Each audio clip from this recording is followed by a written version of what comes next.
Hey, this is Matt once again. Welcome back to the video. There's another paid request. This time for Shawn. Thank you so much for that. And for those interested in requesting any type of videos, topics, reactions, commentaries, what have you, feel free to send it either directly to my PayPal or join my Patreon. Both links are down below in the info box. I do have a second YouTube channel, just in case anything happens. And I do have a channel on the website Odysee, which is archiving a lot of this stuff, including some of the much older videos. So, thanks for watching. And Shawn, at first he wanted me to do Dazed and Confused, and I'm like, I'm not sure if I really have much to say about it. I could if you want me to do a commentary. But he's like, hey, actually, would it be okay to do this Spinal Tap? I said, yeah, absolutely, because to be honest, I'm much more a fan of this. Dazed and Confused, it's there. It's not that I hate the film, it's just, I'm kind of indifferent on it. But this film, I think, is... Well, actually, I'll get into that in a bit with the commentary. But have a pause at the beginning. 3, 2, 1, pressing play. With the MGM logo. It's still weird that MGM is pretty much no longer around, or you got bought out and all sorts of stuff. NBC Pictures, that's a company that's been long gone. And we have Rob Reiner. I mean, he's playing a different character, but of course it's looked at as being portrayed as a documentary, but of course it's a fake documentary, faux documentary, on a fictitious band. I will admit, when I first saw this back in the day, I guess I would say I didn't get it. Because I think for a lot of people it's like, okay, is this a documentary on some really, like, idiotic band? And then even knowing it's a comedy, I'm like, okay. I think as I grow older and learn more about the music industry and the bands and what they go through, this gets a lot funnier. It's actually a pretty damn entertaining movie. And apparently a lot of musicians, they cite this as like the most realistic of how a band, a tour would really happen. Although I would assume there may be a bit more sex and drugs involved, but even if that's not involved, like, this would be a realistic, pretty realistic version of a tour, and that it hit the nail on the head. And a lot of people's like, oh my god, that's my band. Oh my god, that's me. So Spinal Tap, a band that was popular for a bit, and they're on a tour, and then just how the tour just completely goes off the rails. But at the same time, in like a subtle, seemingly like realistic fashion, a rock documentary by Martin. So they're talking with fans in this documentary style. And here we have our three. We got Christopher Guest, Michael McKean, and Harry Shearer.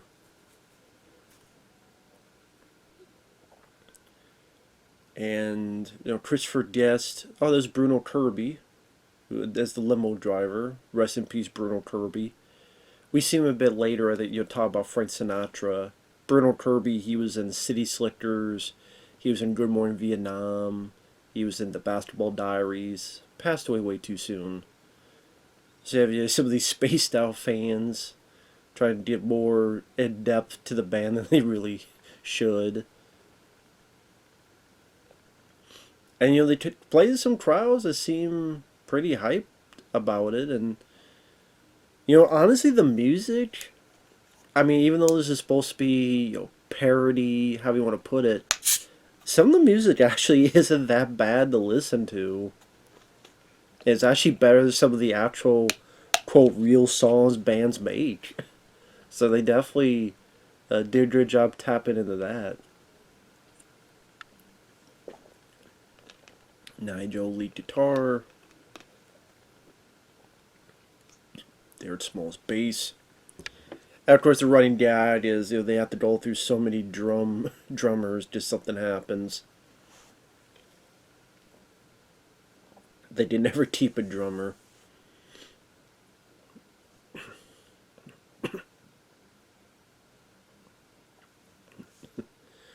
A band that thinks they're a lot better than, like I said, the music really isn't that bad considering a lot of other fucking bands that play sound a lot shittier songs than this. And then they don't talk about the origin where they were the originals and some other band had it, so they were called the New Originals. I think it works because these guys play it so deadpan serious, where you get a lot of these bands that kind of pontificate as if they're much more educated than they really are, and that they really have these deep philosophies to sound so smart and so illustrious in their knowledge when they don't want to realize they're just pulling this out of their ass. I like this bit with the, like, 1965, and that's Ed Begley Jr. in the drums there. Ed Begley Jr. with the glasses. He was in Transylvania 65000. He was in this film I reviewed called Beat the Applegates. He's been in a few other stuff. Like, yeah, I remember him most from Transylvania 65000 with him and Jeff Goldblum. I mean, I wouldn't say he really became a big star, but he was not that bad of an actor.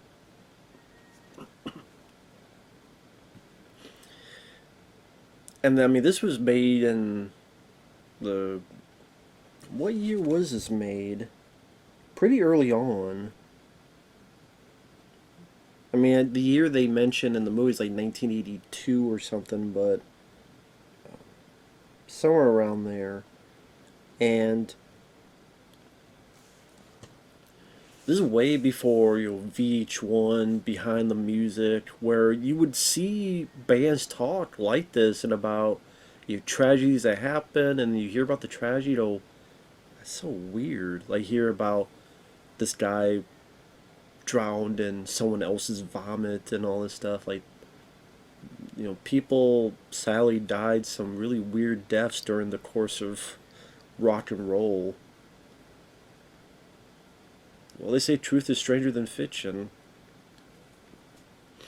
And here they're trying to get a bit of, as this opening night party. There's Fran Drescher, the nanny herself.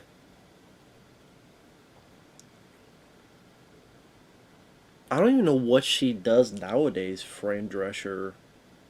I mean, she was in one film, The Beautician and the Beast, with Timothy Dalton, and that didn't do anything. That kind of, in a way, killed her film career. Began and ended her film career. And then, like, after The Nanny, she had like a cameo in that Bill Goldberg horror film, Santa's Sleigh. This Patrick Macnee. I remember from the first film, Waxwork movie. Of course, he's done many other stuff as well, but, well, actually, he was in both Waxwork films, Waxwork 1 and Waxwork 2 Lost in Time, but of course, he's done a lot of other stuff, of course. Now, the mimes, who are waiters, there's a brief scene where you see them talk in the back. It's actually Billy Crystal and Dana Carvey.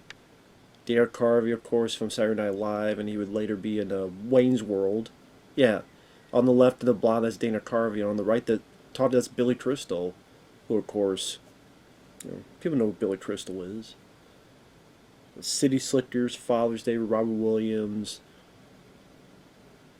When Harry Met Sally. And it seems like this opening party is going to be great, and then their album Smell the Glove just completely tanks. I mean, yeah, we get Bruno Kirby talking a bit, I think. But, yeah, he's trying to be nice, and then he talks about how, Frank Sinatra, much more popular, spoke more to people. I like his line at the end here, because it pretty much sums up the whole experience of these characters.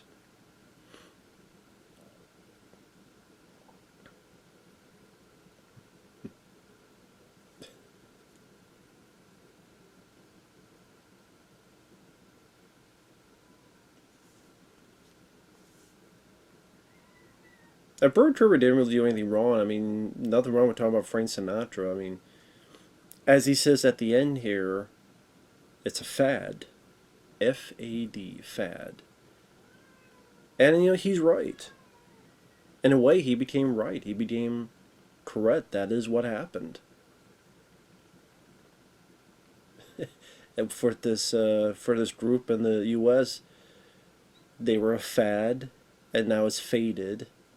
And then by the end, it just got renewed because people in Japan discovered it for the first time. Now they're going to go through their fad over there, and that's where the tour at the end truly begins. But that's why this manager is just pretty much holding out on them that they keep canceling each of their damn gigs because there's loss of interest. Yeah, he says it right here. It's a fad. I mean, he's not wrong.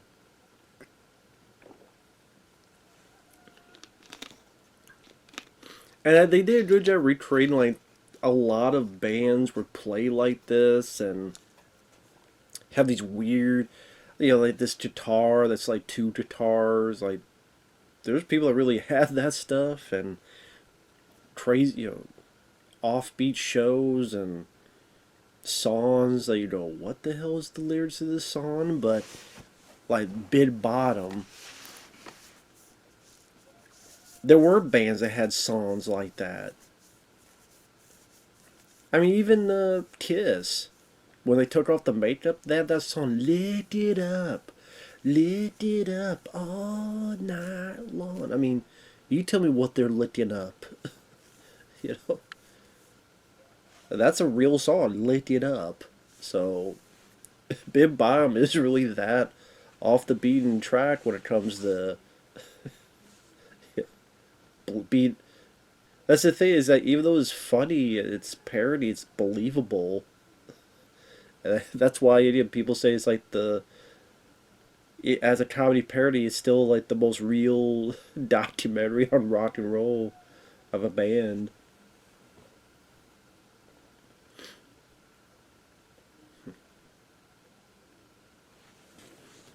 Could try to look that up real quick again. Apparently, like a lot of bands, they said.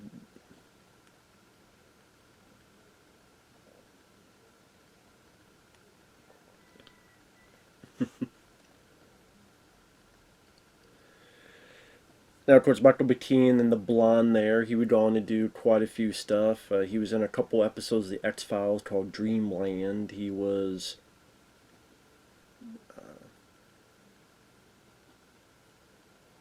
in Airheads, among many other films. Harry Shearer on the right there with the big old mustache and long hair on the right. He'd be a big voice on The Simpsons. He'd be voicing Mr. Burns and many other voices. Now, of course, this is when they're hearing about all the critics, which a lot of bands definitely face criticism. In particular, this one review, it's 2 words, shit sandwich. They printed that? How could they print that? Oh, come on, where did they print that? There's no way they printed that. Come on now.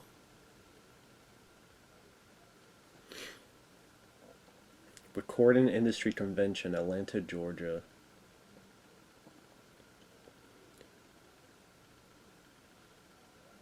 And then, like, each time they go somewhere, like, for the most part, they get canceled. Because it's like the manager, I guess, is desperately trying to get a gig, but then I don't know if he knows beforehand and he just wants to wait till last minute to tell him, or what the deal is. Hospitality suite.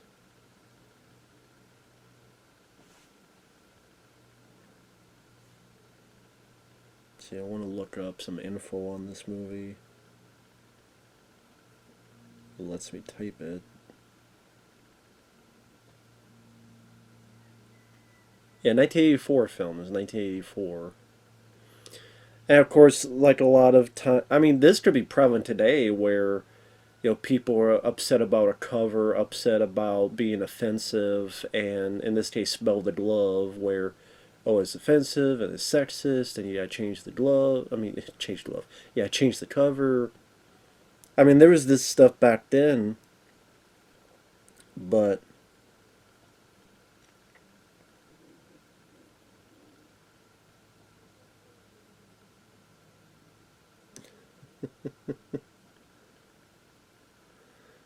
like I said, this could happen to today's age.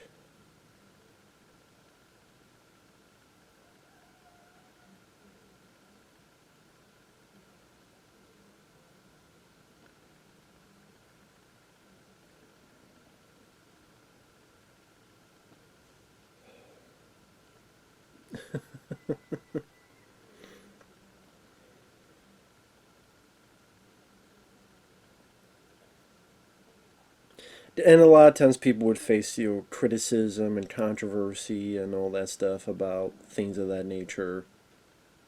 It's too offensive to this and that. You can't do this. You have to change that.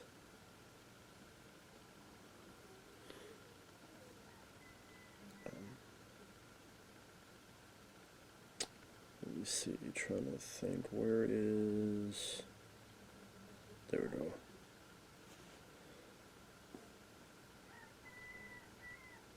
And yeah, sorry about the all the roosters and stuff. Neighbors' roosters right in the middle of nowhere. That's just how it goes.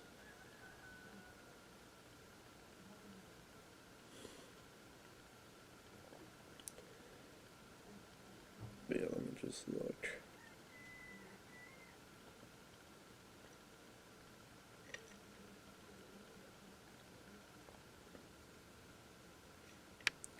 The entire film was shot in LA County over a period of 5 weeks. Rob Reiner procured $60,000 from Marble Arch Productions to write a screenplay with Michael McKean, Christopher Guest, and Harry Shearer based on the Spinal Tap characters. They realized after a few days of writing that no script could capture the kind of movie they wanted to make, so they decided instead to shoot a short demo of the proposed film. TV writer-producer Norman Lear decided to back the project. Virtually all dialogue in the film is improvised. Actors were given outlines indicating where scenes would begin and end, and character information necessary to avoid contradictions, but everything else came from the actors. As often as possible, the first take was used in film to capture natural reactions.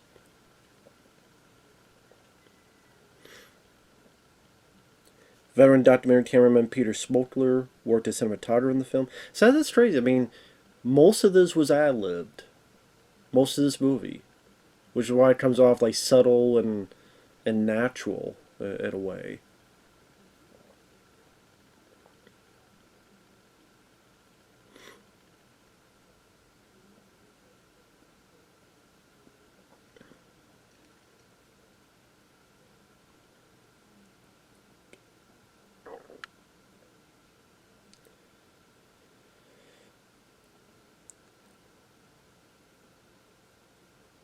Roger Ebert says this is Spinal Tap is one of the funniest, most intelligent, most original films of the year. The satire has a deft, wicked touch. Spinal Tap is not that much worse than,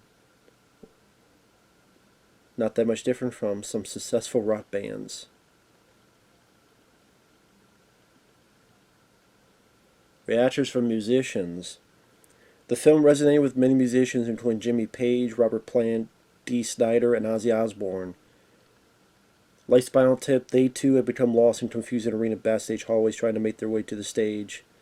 When Dawkins George Lynch saw the film, he said, "That's us. How'd they make a movie about us?" Glenn Danzig had a similar reaction when comparing Spinal Tap to his former band, The Misfits, saying, "When I first saw Spinal Tap, I was like, hey, this is my old band."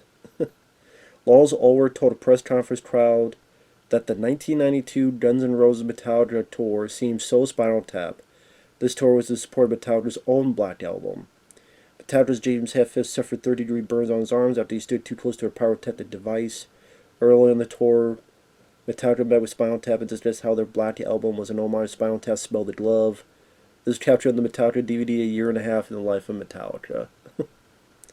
Nirvana explained in 1992, declining the offer to be a part of the film's singles. There's never been a good documentary on rock and roll bands, and Dave Grohl says, except for Spinal Tap, that was the only rock movie worth watching, which Kurt Cobain agreed with. Aerosmith rhythm guitarist Brad Whitford, the first time Steven Tyler saw it, he didn't see any humor in it.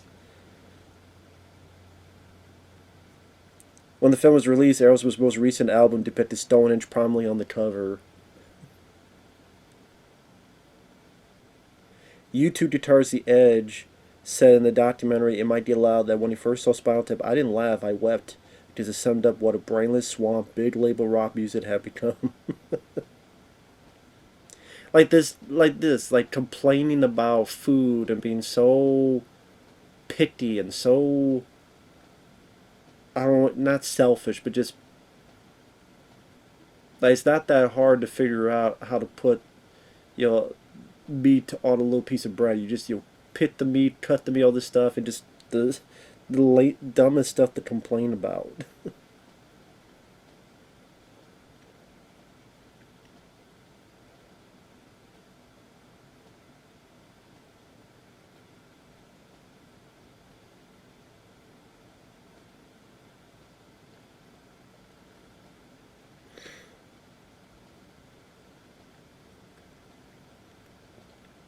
And Rob Reiner, the guy who directed this, I mean, this is his first film, and he was mostly known as a TV star. He had done All in the Family as the character Meathead.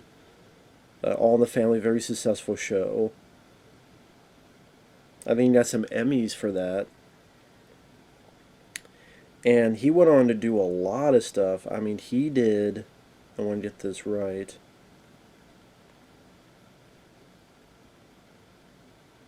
Stand By Me, The Princess Bride, When Harry Met Sally, A Few Good Men,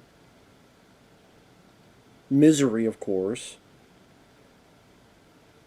And after that, I mean, North, which is his worst film. The Bucket List I didn't mind. And a bunch of films like, I don't know, like Shock and Awe with Woody Harrelson and Tommy Lee Jones.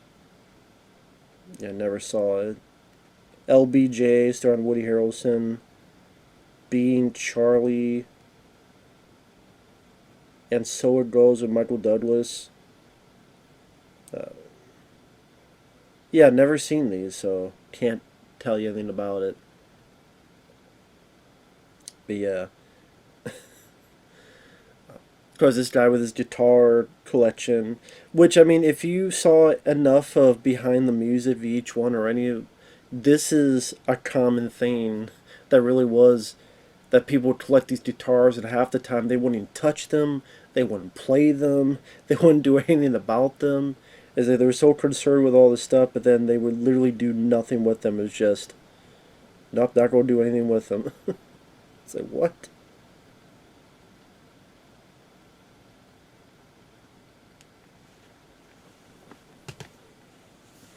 So Dan's like, you collect all these guitars for whatever reasons, and as weird or essential, or whatever the hell they need to do.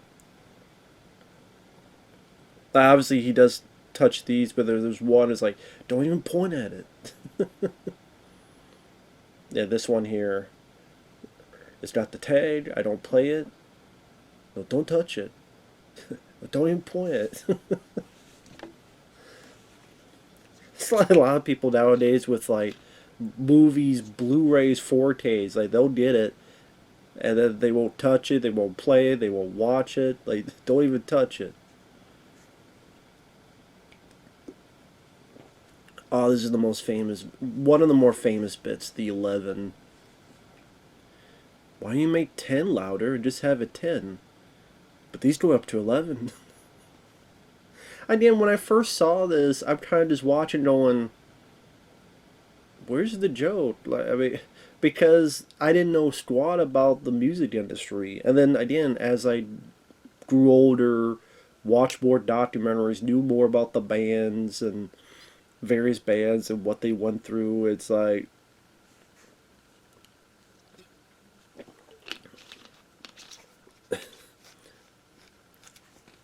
ideas like that one guy said, described as a brain dead smorgasbord of rock and roll. aficionados.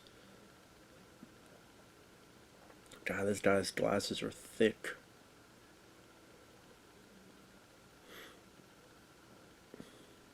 They're down in the hotel, and then he's like the this man. I mean, this manager isn't really doing a good job either. That's why it makes sense where Michael B. Keaton's getting angry and his girlfriend's like, well, which is true. I mean, he's not doing his job right.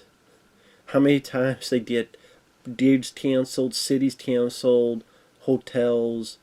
Like, did the manager actually try to check into this hotel? Did he actually try to do it, or what the deal is? Oh, that's Howard Hessman, I believe. I could be wrong, but he's done a lot of TV work and such.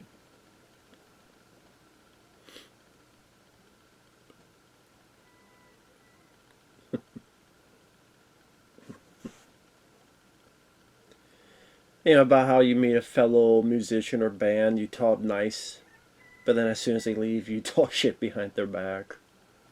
Oh yeah, I'm glad you're doing so well, and they leave. Oh fuck you, you sucking dick, that type of thing.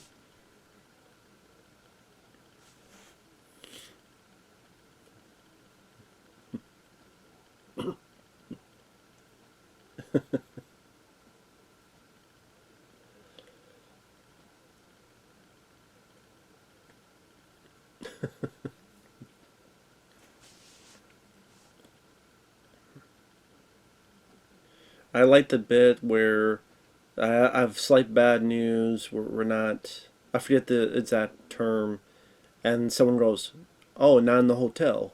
No, no, no. Which is his first natural reaction. Oh, in the hotel. Okay. No, no, no. In the city. Lack of was it advertising? They say. I mean, apparently there was a sequel, but it sounded like the sequel was just a lot of concert footage. Like there was a concert, it's just some random footage. So I don't know. Doesn't seem as highly regarded compared to this. But I'm surprised that you didn't get a full sequel. Just how many bands, like nowadays they could go with the whole bands that don't know when to quit. How many bands say it's a final tour, then it's not a final tour, and then here's their final tour? Is like how many times bands again they don't know when to quit, they don't know when to stop, they don't know when to end. It seems there's a lot more material to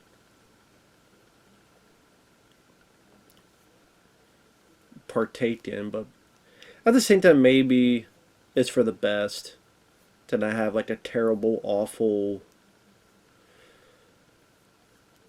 sequel that just damages the original. I know Return to Spinal Tap is considered a sequel, but yeah, it sound from what I understand, it sound like just I don't know. I haven't seen it.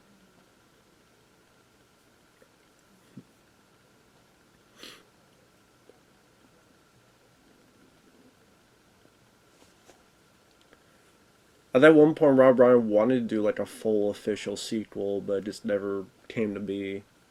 I think maybe it's for the better with how sequels are nowadays, with very few exceptions.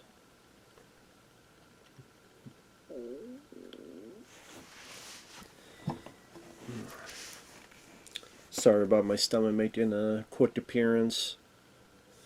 Grab something to eat after this. But, God, those old school telephones from back in the day. See, nowadays it'd be all cell phones and these of that nature. Back then, you actually had to have a phone with a cord on it and sit there and make your phone call.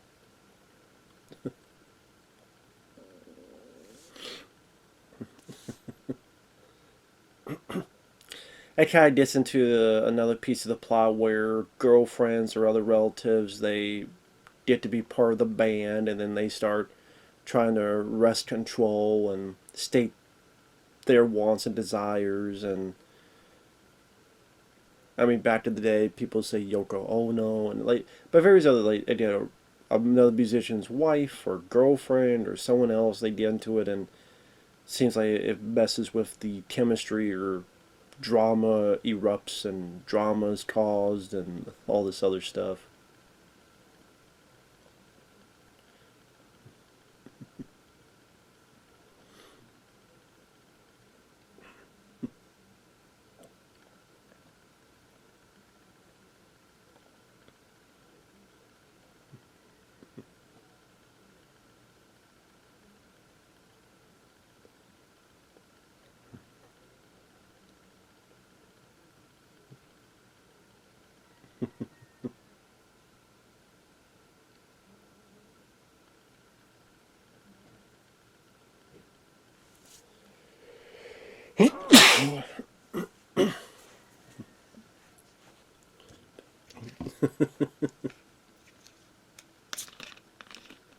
Just ain't working out for them. Graceland, Memphis, Tennessee, Elvis Presley.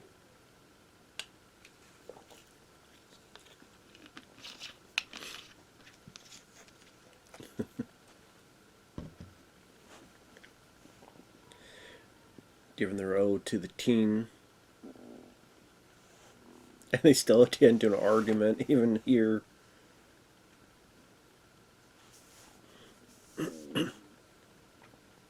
But yeah, it's one of those things that a lot of, I don't know how to put it. I think Christopher Guest has done some other movies like this where there was, I think, Best in Show was one about the dog show, and I think there's a few others where a lot of it's ad libbed, and they get a lot of these uh, pretty talented people. I remember seeing Best in Show, and I don't know, maybe it's one of those I have to watch again. I don't remember it being that funny, but yeah, maybe I have to watch it again.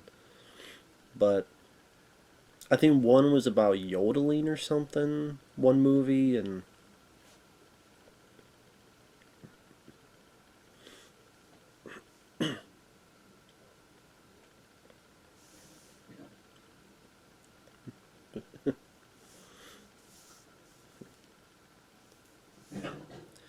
but yeah, it's one of those things where that backdrop. I mean, if they ain't, yeah, 1967. If they ain't 60s, I don't know what isn't and what is.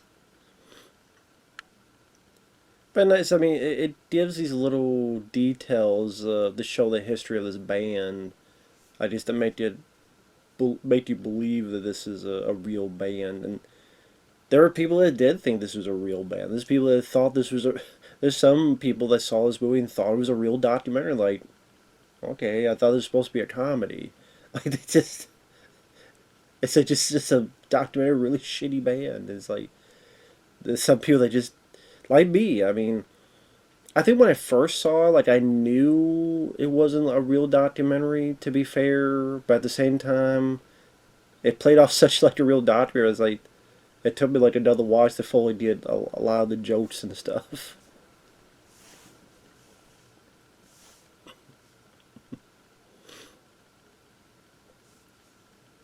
And a lot of the tragedy that befalls on bands, and yeah, how they could be like really weird things that happen.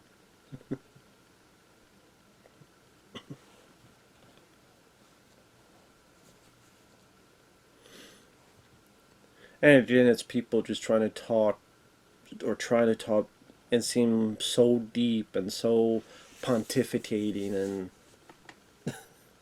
like I say, they really don't know what they're talking about. I know from experience, I do the same thing, so I'm in the same boat. Shane Call.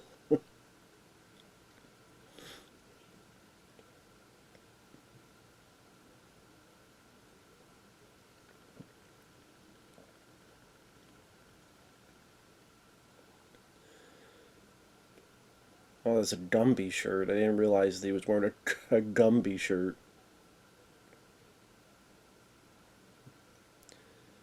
But he says some of these songs, actually, I mean, How bad you think they are somewhat catchy. Again, not too much worse than some of the actual songs around that time, to be honest.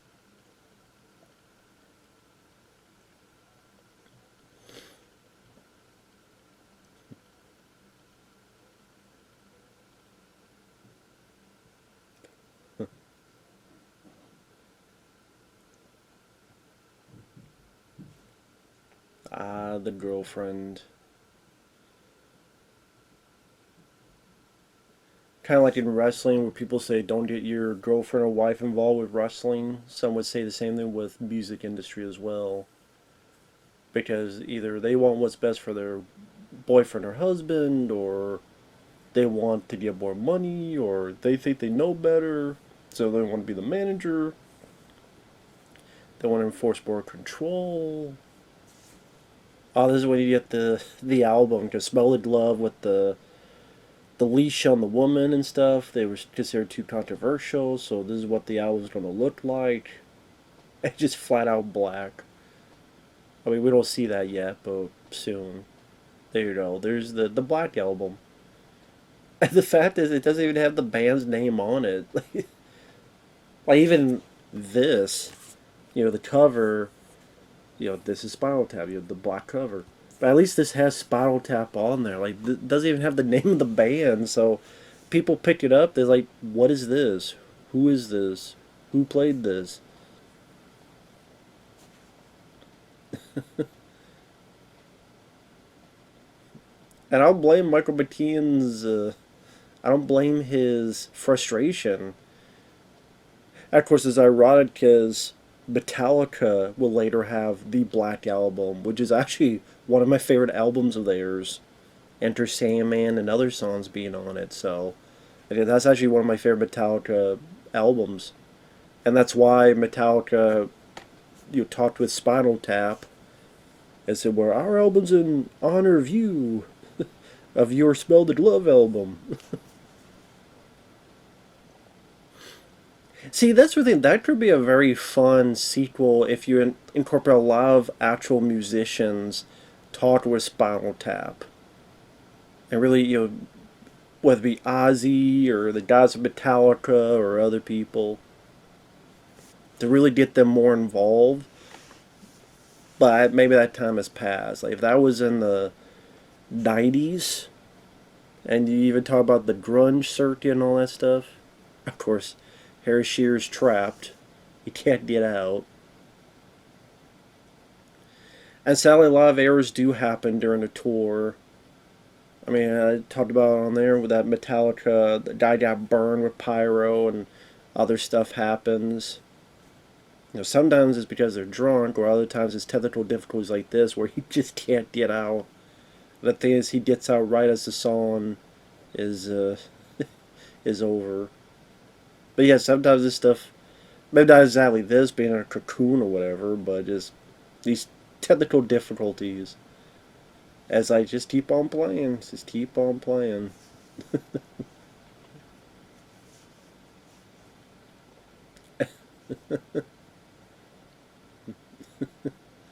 And like they notice it, but it's like they have to ignore it. They just keep playing.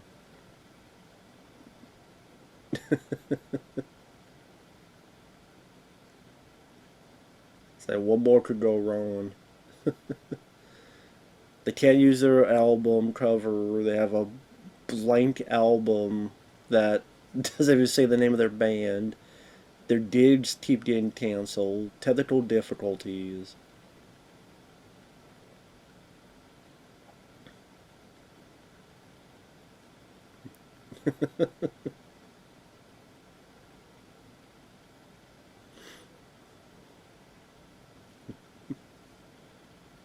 And you listen to the crowd, they seem to be into it. I don't know what the fuck the Five's going to do with that.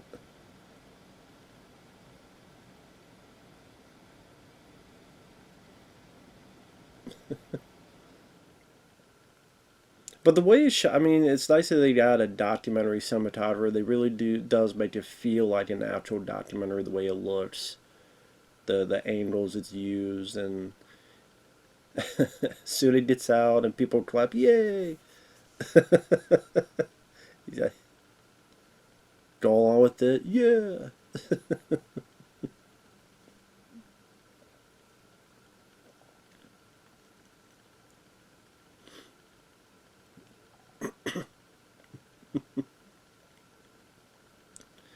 Of course, the worry that other drummers have died in certain ways, and so you have to be careful with your life.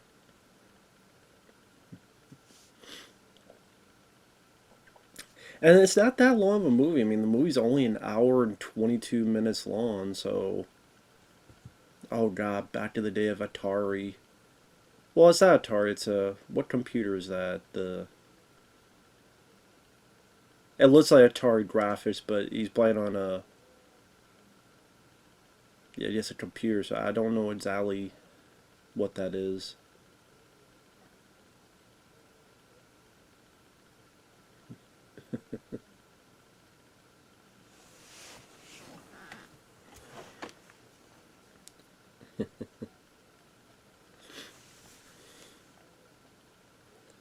Just check some real quick.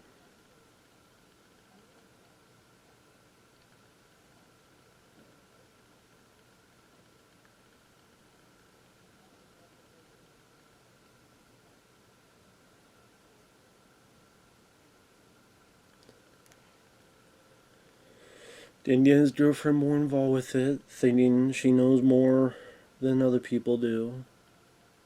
Which again, that did happen a lot in this type of industry and business.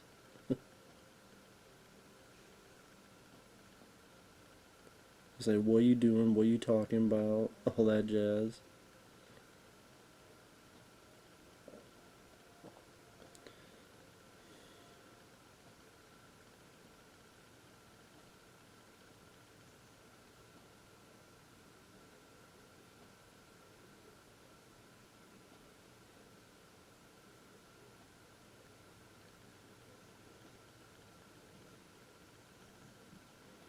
Try to see if there's any trivia on IMDb about this movie. Spinal Tap trivia.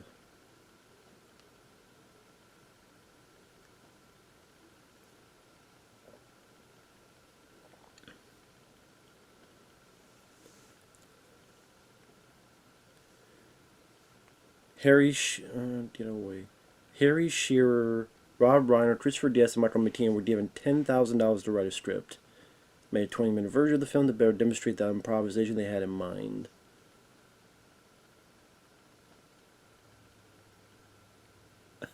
After the film opened, several people told Rob Reiner that they loved the film, but he should have chosen a more well-known band for a documentary.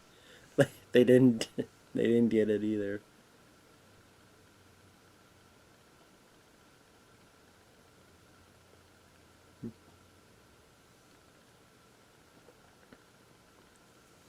Ozzy Osbourne said when he first watched the film, he was the only person who wasn't laughing. He thought it was a real documentary.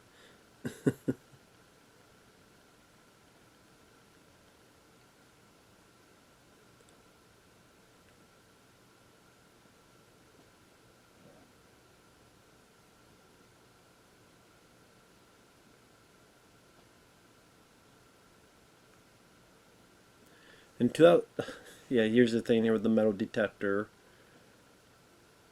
Would you guarantee stuff like this has happened with other bands as well?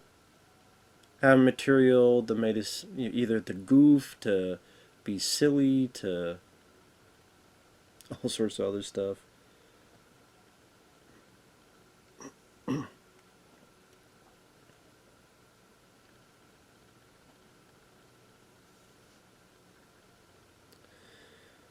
Rob Reiner noted that the inspiration for the tiny sandwich scene was from a Rolling Stone article which mentioned that Van Halen wanted at every show a bowl of M&Ms with all the brown ones removed. David Lee Roth did this as a test to whether promoters actually were reading the band's contract. Wow.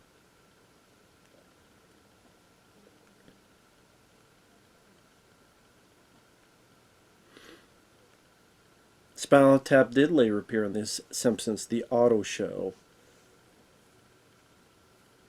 And of course, Harry Shearer, again, he's the voice of Mr. Burns, Ned Flanders, Principal Skinner. I remember on the commentary they mentioned that, like, the makers of the show, that of course Harry Shearer is a friend of theirs. Michael P. Tian was nice. And they didn't quite say it, but they pretty much intoned that Christopher Guest was a dick. So.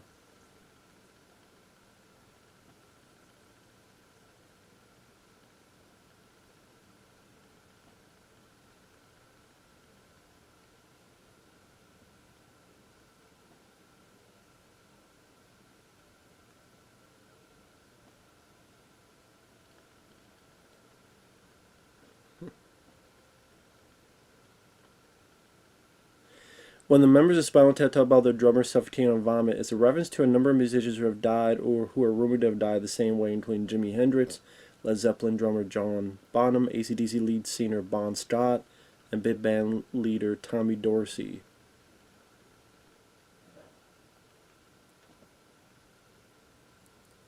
The song Big Bottom is a parody of the 1978 Queen song Fat Bottom Girls.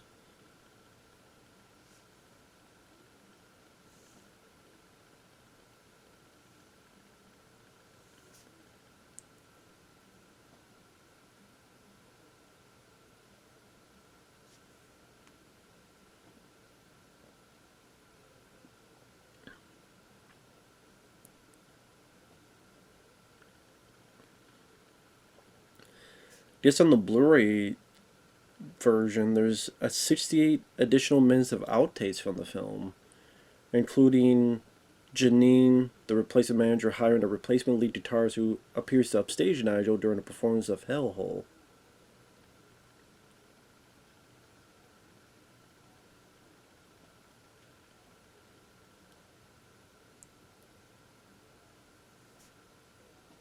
Penelope Spears was originally asked to direct the film, but she declined. A few years after the film, she directed The Decline of Western Civilization Part 2, The Metal Years, about the LA heavy metal scene.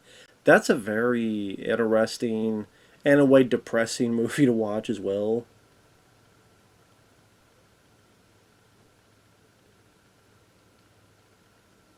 Ah, man, they released their.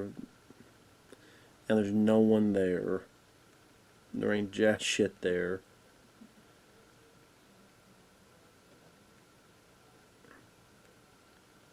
Yeah, there ain't nobody there. Again, what more could go wrong? A total fucking bomb. I mean, you get all excited for your album to come out, and there ain't nobody there. It just, like I said, be fucking depressed for everybody. Like, what the fuck? What are we supposed to do? What else are we supposed to do, man? Just absolutely screwed over and embarrassed. Again, nobody there, nothing else to do. Which sure probably has happened to some bands where, again, when their star is waning and the fad is coming to a close.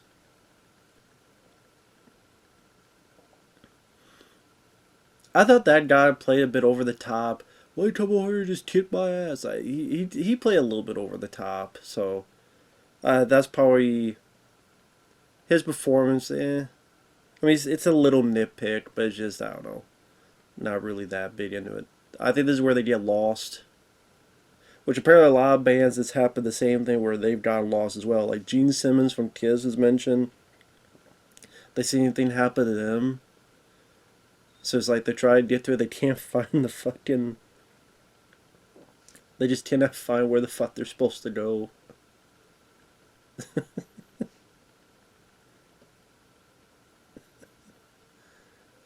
I just think that's pretty damn hilarious. Where the hell are we supposed to go? I don't know, we go here? No.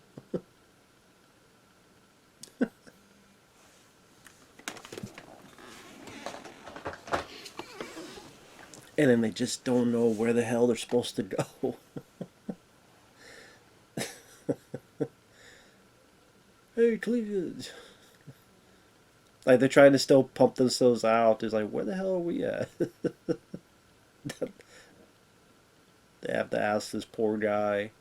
They give him all these directions.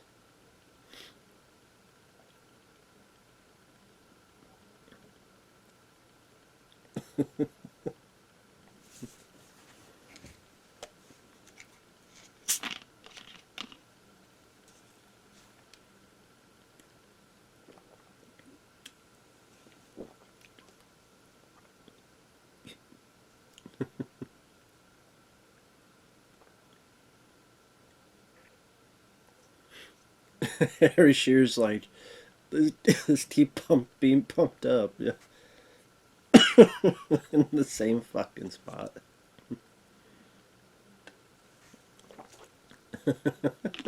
Went to a damn circle.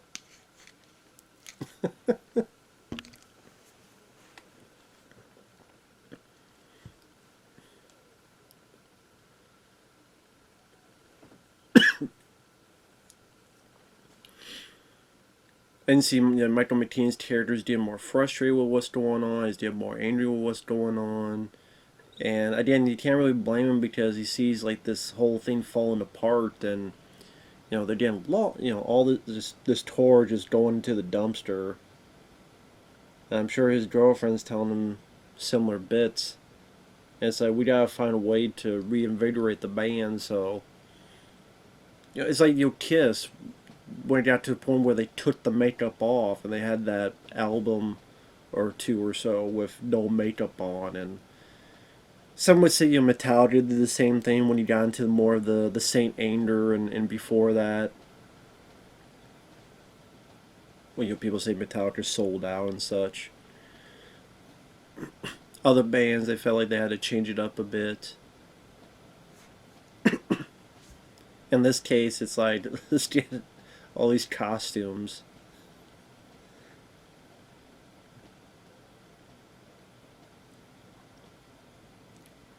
That almost just like Kiss.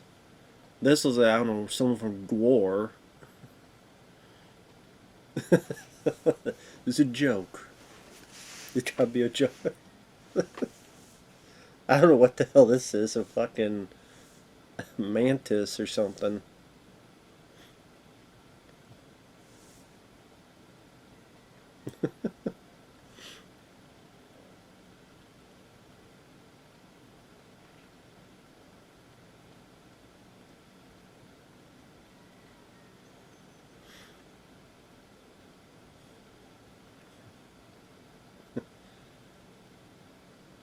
So like people come with ideas and taking a dump on it. Like what the hell is ridiculous?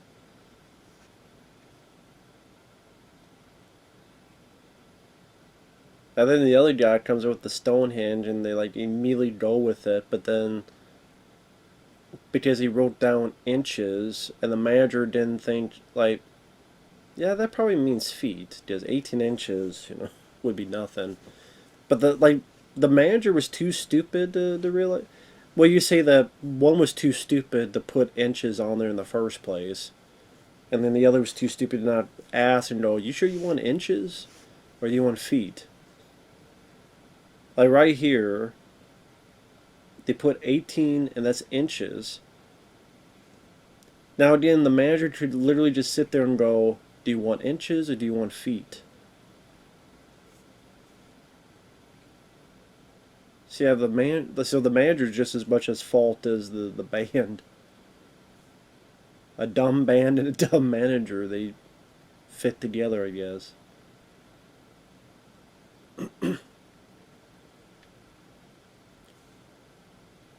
And that shot, he kind of does look like a very, very young Ozzy Osbourne with the hair and such.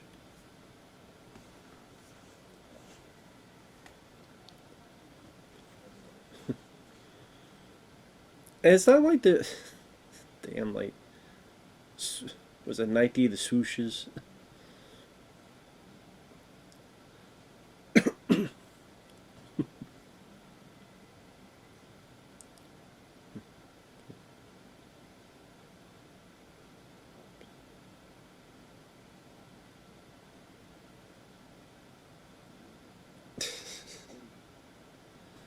afterwards the realization of, so he thought it was 18 feet as well. So why didn't he like tell them specifically, I want 18 foot? So like the manager, like he looked at the thing. Why didn't he fucking say something about it? So he knew it was supposed to be 18 foot and didn't tell her.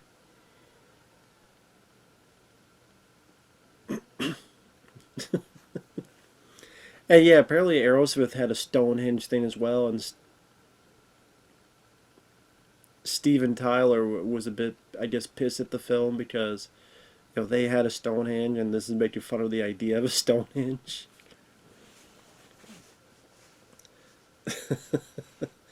That does say 18 inches. How do you fuck what the black kid says? I guess to assume he didn't tell them until fucking last minute. Because you look at Michael McKean's face and just the dumbfounded.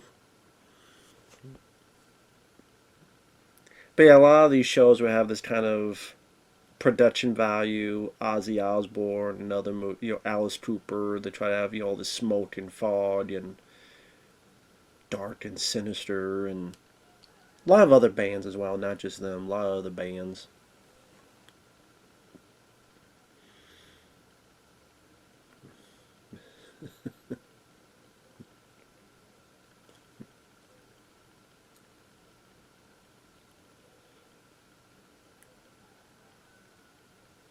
If you did it the right way, you could do this as a scathing look at movies and how a movie is made,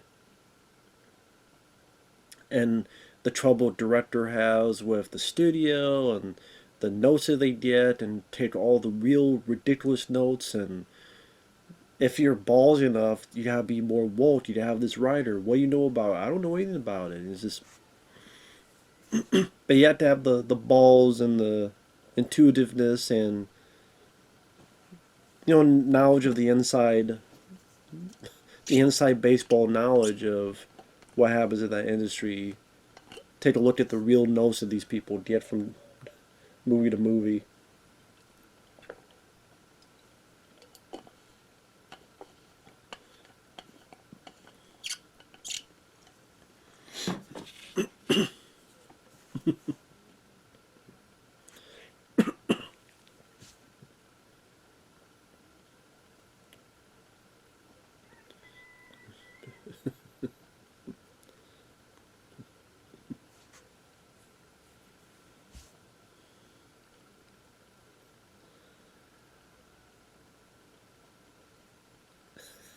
There it is.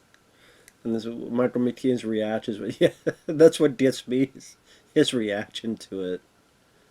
I'm sure the audience is going, "What the fuck is that?"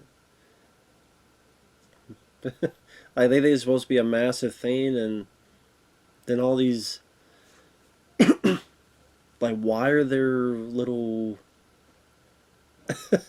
See, he didn't know it either.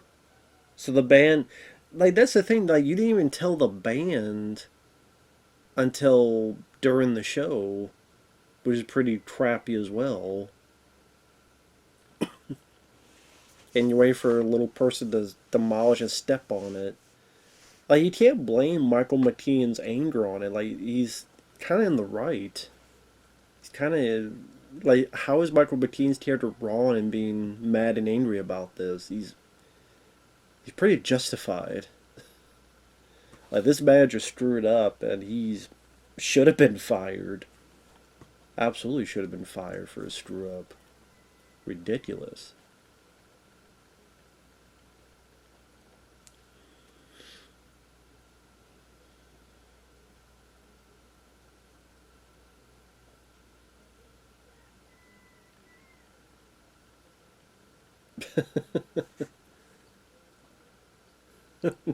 And Harry Shearer is like trying to look at the bright side of it all. That's like his common course with his character, to look at the bright side of things.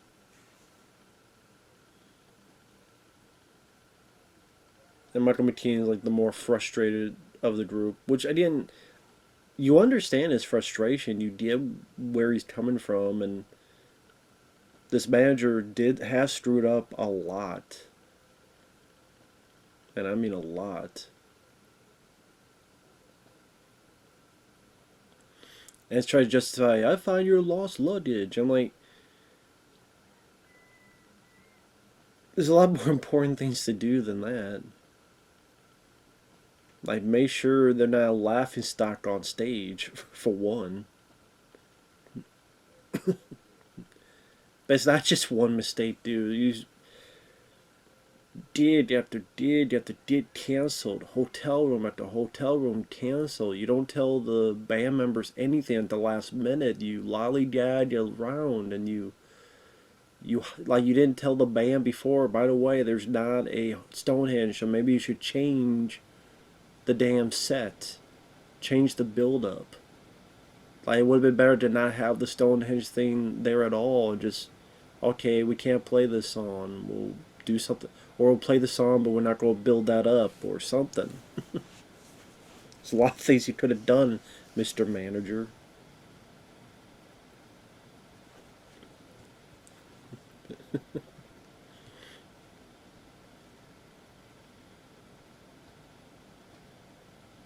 And I mean, there's a lot of tours that have happened that by the end of it, just people are together day to day to day. It's like a road trip. How many times you go on a road trip and then throughout it you either get mad, you get angry, or you fight, and you're like, I don't want to do this anymore, and fuck this.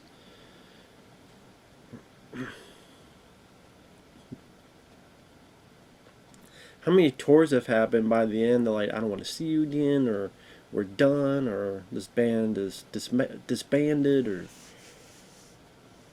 all sorts of stuff. Conflict and everything in between. A number of VH1 Behind the Music episodes.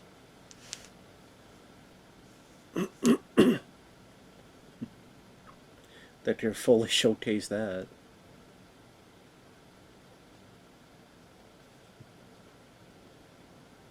Although she's not much better being a manager either. I mean, I guess you could argue she's worse or just as bad. I guess worse because at least at the end of the day he does follow through and get them a gig in Japan.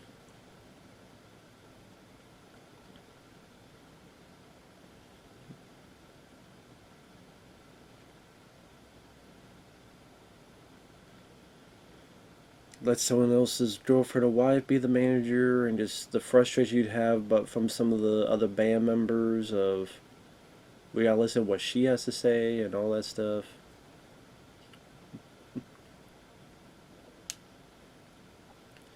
And like, there's drama, but it's not overblown. It's not overwrought. It's not okay. Now it's become a movie. It still fits into the narrative of this documentary.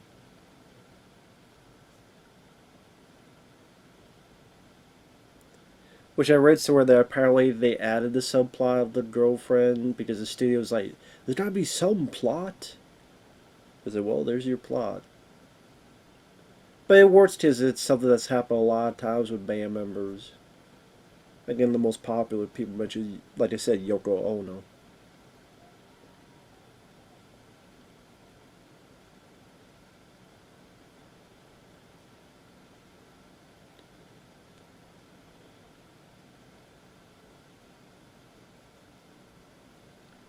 Here, the frustration builds.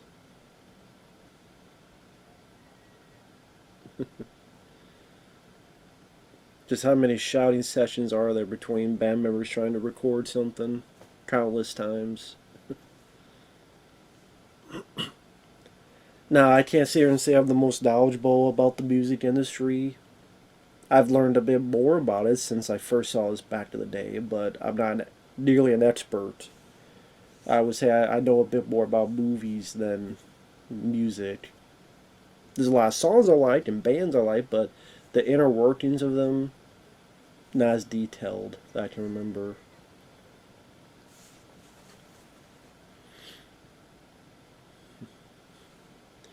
And Harry Shearer's talking about, you have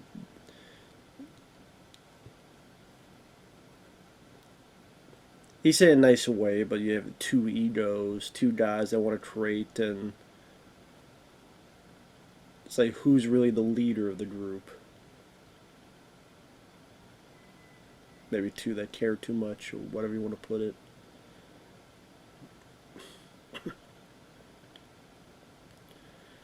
Oh, this is the Air Force Base. Which I think is kind of the final straw that breaks, at least Christopher Guest's psychosis. Which I mean, it's a valid question. A fucking Air Force Base, really? Like, why an Air Force Base? Like, so far from their fan base, Fred Willard,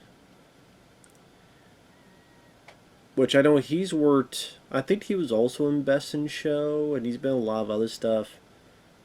I think he was in the beginning of Harold Kumar Go to White Castle, and Fred Willard's done a lot of stuff throughout the years. He's popped up a lot. Yeah. But I like Fred Willard. He works well, he's natural. But yeah, it's like, why the fuck do an Air Force Base?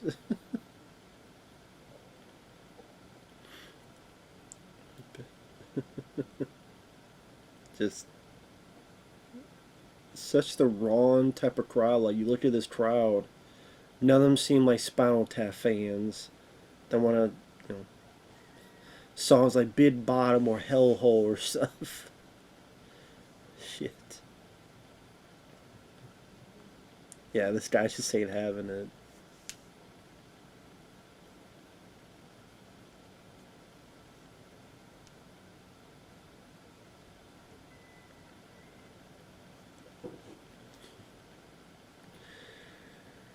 And yeah, there's a lot of, strange, weird venues that people, I don't know, you say are forced to play, but it's like, I mean, there's, school gyms, there's all sorts of, other parties, things of that nature.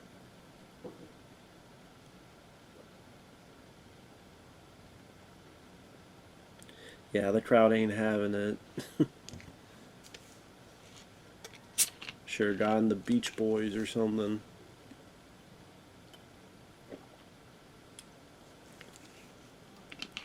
Yeah, Christopher Guest realizing this is a lost cause. The crowd isn't into it. The crowd aren't into it. The tour has been a total clusterfuck. The album is a bomb. The manager's gone.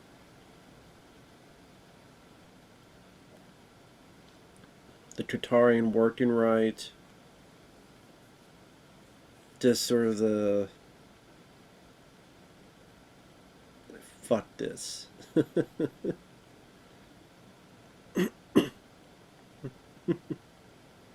No streaming match, no yelling match. Like, fuck this, I'm gone, I'm out. Tough. So that is it. Apparently there's like 68 minutes of footage on the Blu-ray. Don't have this film on Blu-ray. I don't know what else is on the Blu-ray. Uh, what's on the DVD? Well, first of all, let me read the back of the DVD. You're about to get personal with one of the music history's greatest and loudest heavy metal bands, Spinal Tap.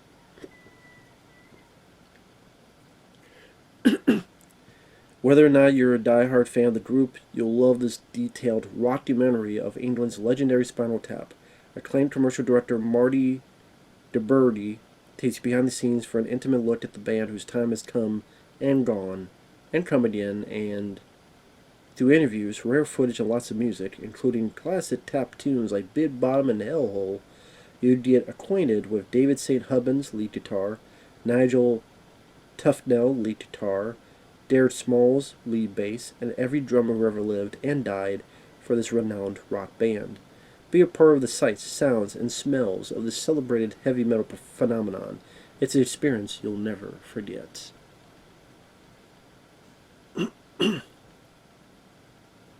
Puppet show. Jesus. Yeah, this is the special edition DVD. We have the new digital transfer, audio commentary by Spinal Tap, so it's them in character. New interview with Rob Reiner. Over one. I guess this does have footage, so maybe it is on here. And I just never really looked into it. Damn. Just now that I think about it, I haven't really looked as in depth in these features as I thought. Six TV commercials, heavy metal memories, 4 music videos, Flower People press conference, and more. Or it's been so long since I watched this DVD, I just didn't remember it. Because probably the last time I saw this was 8 years ago. About 8 years ago was the last time I saw this, so. Well. No, I probably did review the film sooner, but I just didn't have the DVD. So maybe I did review the film sooner than that, but again, had to watch it online and didn't have the DVD. So I would say the last time I watched this DVD was at least 8 years ago. So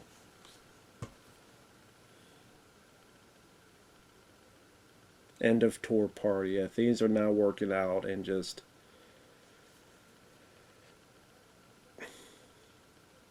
He doesn't want to admit that it's over, but at the same time, then he wants to. Oh, well, it's over. That means we got a lot of freedom, and it'll work out fine. And it's like he doesn't want to admit that it's over, but at the same time, if it does, there'll be all these things we could do now. And I mean, think about how many bands came and went during the '80s and the heyday of rock and roll. I mean, of course, there's bands that stood the test of time,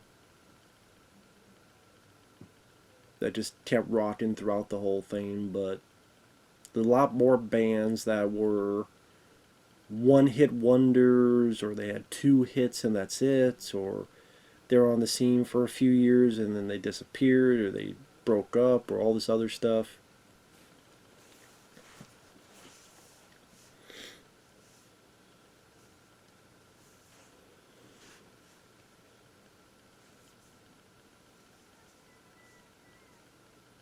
This Jack the Ripper music, rock musical of Jack the Ripper, Saucy Jack. I almost want to see that. As crazy as it sounds, I almost want to see that. I mean, they had a musical on Sweeney Todd. I mean, you have Sweeney Todd, and he's a butcher that cuts people's necks and meat pies. So it's really not that. It's really not that crazy. I mean, if a musical of Sweeney Todd, you could do a musical of Jack the Ripper. Again, what? Not a whole lot of difference between Jack the Ripper and Sweeney Todd.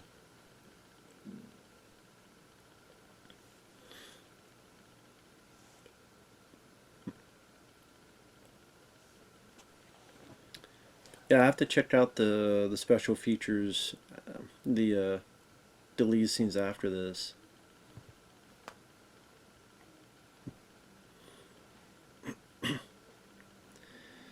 But we're already getting to near the end of it. I mean, there's only like 10 minutes left, and that's with the end credits.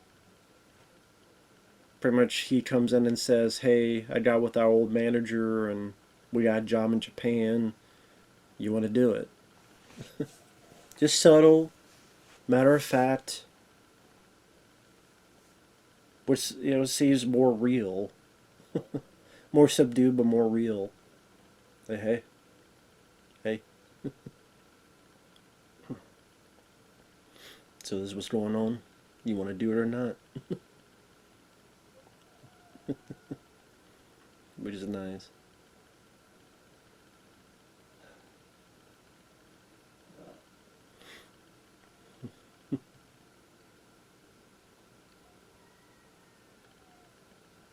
And pretty much their fad in the US have dissipated.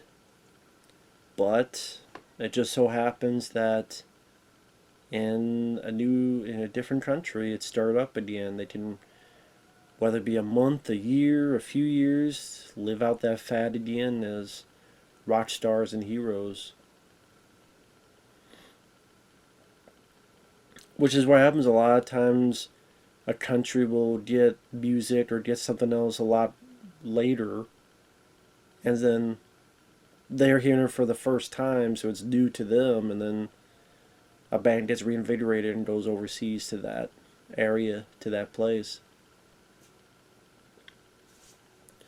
But a lot of times they have these bands that go to different countries, and like what was it, Motley Crue? Someone had me react to that for them on it's not uploaded on YouTube because I had footage in it and sent it to them via Mega Upload, so they downloaded it. They could watch it on their own.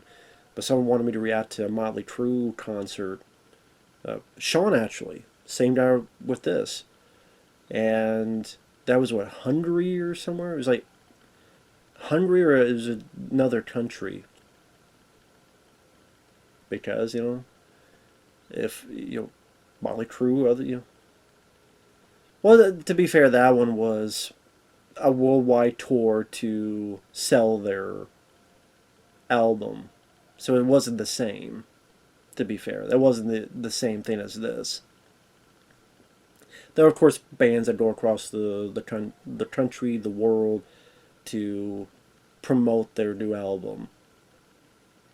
But there were bands, that kind of at the end of their rope and they got a second life in another country.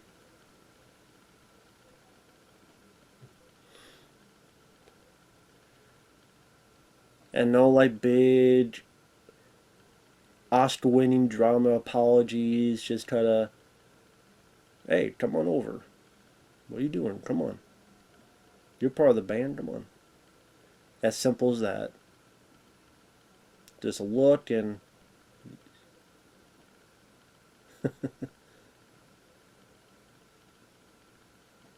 as simple as that.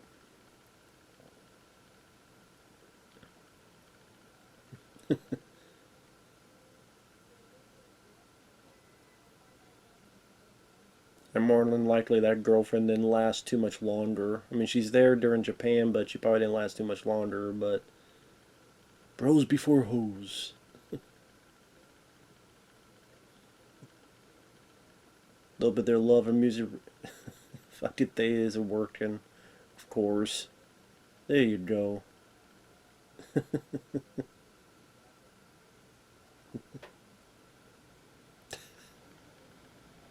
Joe Mama Besser, drums. Just for some reason he exploded. Why? I don't know. Because it had to happen. And now in Japan. But they're setting a lease on life.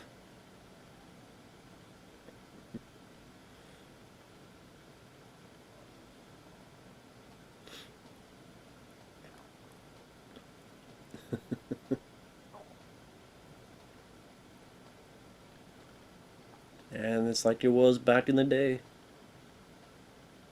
They're stars again. For how little, how long of a time, who knows, but like a lot of bands. Maybe that's sort of how can I miss you if you don't go away. Then you come back and then you play the recognizable songs and maybe have a couple new songs. Hopefully some of them are good and then wow.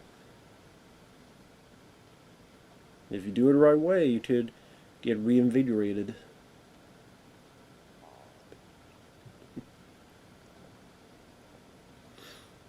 This is always such a weird thing, these like cassette tapes of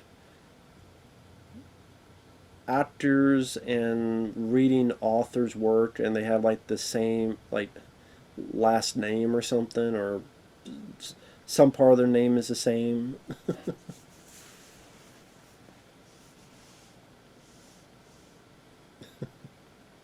Guess that's sort of weird eccentricities of some of these rock members. But as the credits roll, and yeah, I mean, you got some footage. We're pretty much done. I mean, there's only 4 minutes left, and that's it. So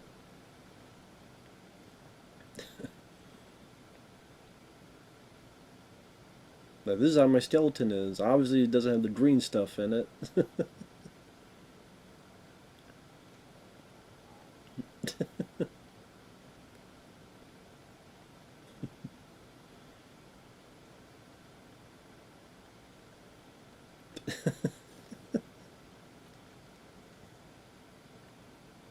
So you have Billy Crystal, Patrick Bettany, just Paul Schaefer. I think it says Angelica Houston. I didn't know where she popped up. Yeah, Angelica Houston from, of course, later being Adam's Family and other stuff. Music and lyrics by all four of them. I think at one point Rob Reiner was going to be part of the band, but it worked out better for this to have him as the documentary interviewer.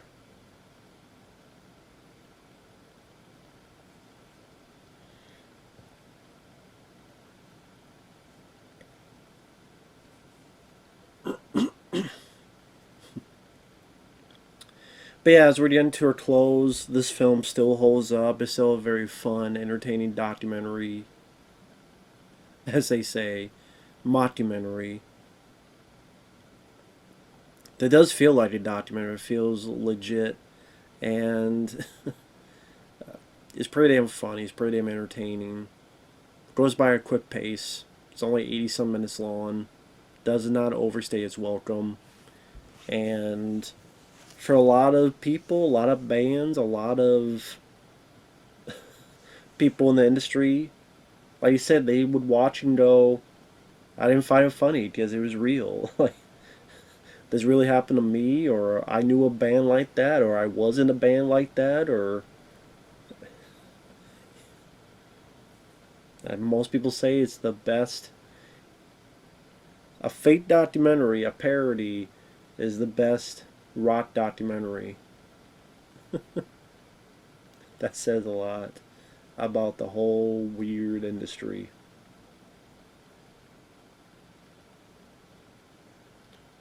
Polly Deutsch and Jody Houston.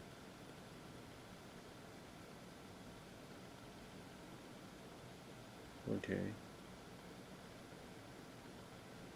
Polly Deutsch.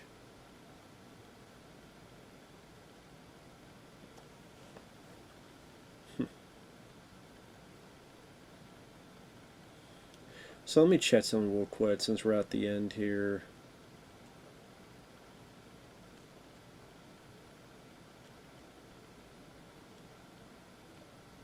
Let me double check something real quick. Polly Deutsch. Was that who I think it is then? Let me check real quick.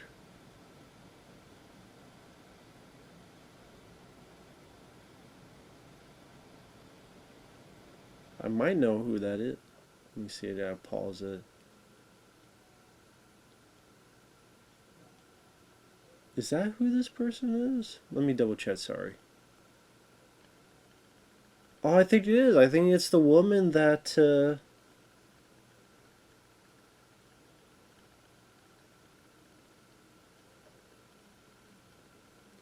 I'm guessing it's the woman that created the Stonehenge. Is that it? Is that Polly Deutsch? This woman here who created the mini Stonehenge? That might be Angelica Houston. I mean, it's 84, and then let's talk. Yeah, I think that is. Wow, okay. That's who Angelica Houston played. Alright, she created the mini Stonehenge. Wow, I didn't recognize her. Damn. Okay.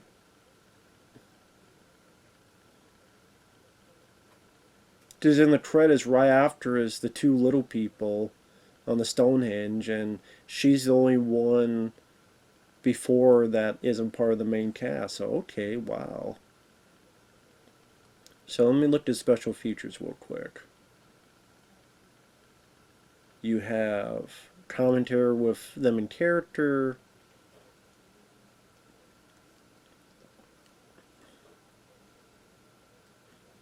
5-minute interview with Rob Reiner.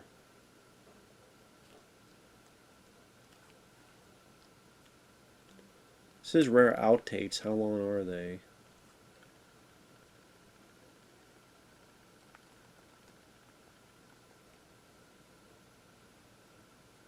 That seems like quite a bit.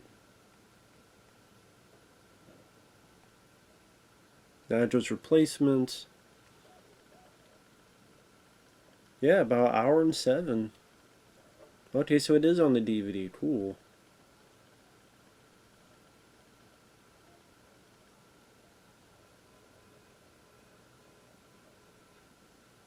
Huh. Very cool. So I have to give that a look.